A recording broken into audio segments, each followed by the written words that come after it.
Hello everyone, today I'm going to be putting the KV-1E under close analysis. The KV-1E is a new Russian premium tank that was recently added to the game. First a little bit of background. By the beginning of 1942, the Russians realized that the KV-1 wasn't as invincible as it had been when the Germans first invaded in June 41. The 50mm L60 was quite dangerous, especially when firing APCR.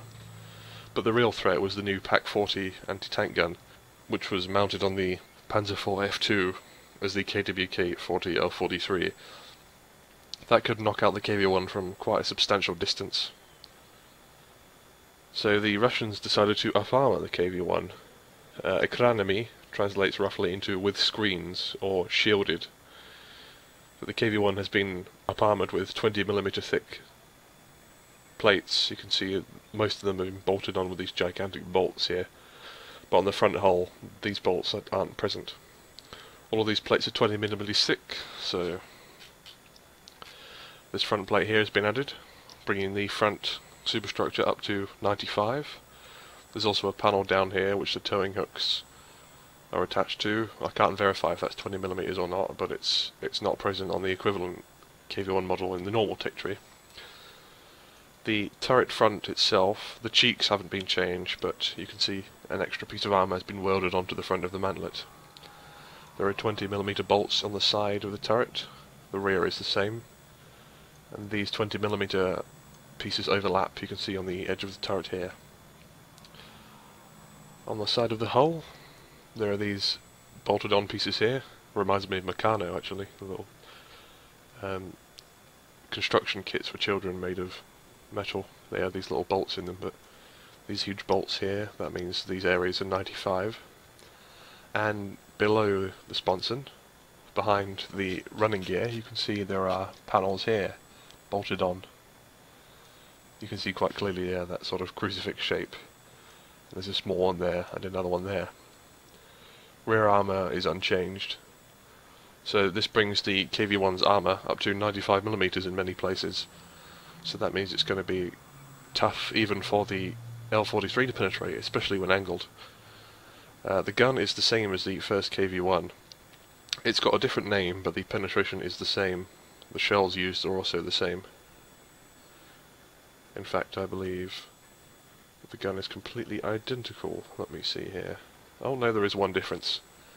The second shell is APBC on the L11, and on the premium it's armor-piercing high explosive, which means it's going to do a bit more damage when it penetrates.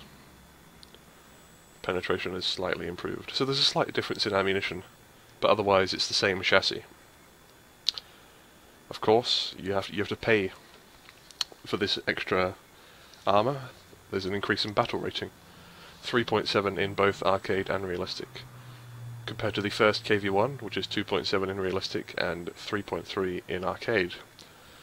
Battle rating 3.7 means that on rare occasions you're going to run into the Panzer V Panther, because the difference in battle rating is plus or minus 1.3, so right on the far edge of your battle rating spectrum is the Panther, so you're going to have to be very, very careful when you come across one of those.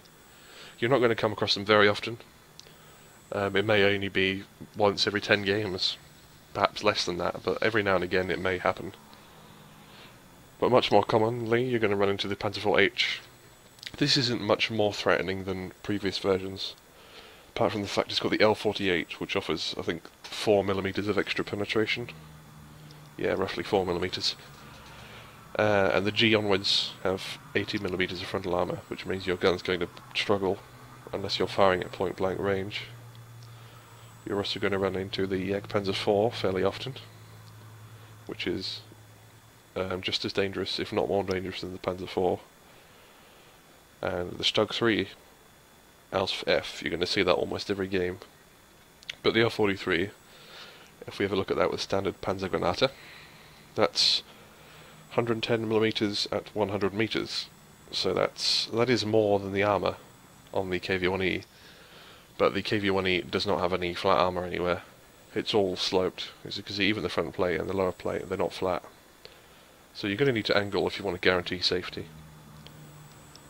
So, to sum up, the KV-1E is much better protected than the first KV-1, but the matchmaking is going to be slightly worse as a result of the higher battle rating. The gun hasn't been improved over the first KV-1, apart from the fact that its armor-piercing high explosive is the second shell, which means you're going to do more damage inside enemy vehicles, but the penetration isn't necessarily going to be any better. So you're going to struggle to penetrate tanks with more than 50mm of armor at anything above 250 meters. So the Panzer IV-G and the Panzer IV-H are both going to be very sticky, unless you're firing at really close, less than 100 meters. And you've got a very small chance of running into the Panther, so keep that in mind. Do not engage a Panther from the front if you come across one, but if you get a side shot, the side armor is very thin on the Panther, mostly 40mm. So that's the KV-1E enemy. Thanks for watching. This has been Reach for the Sky. See you soon.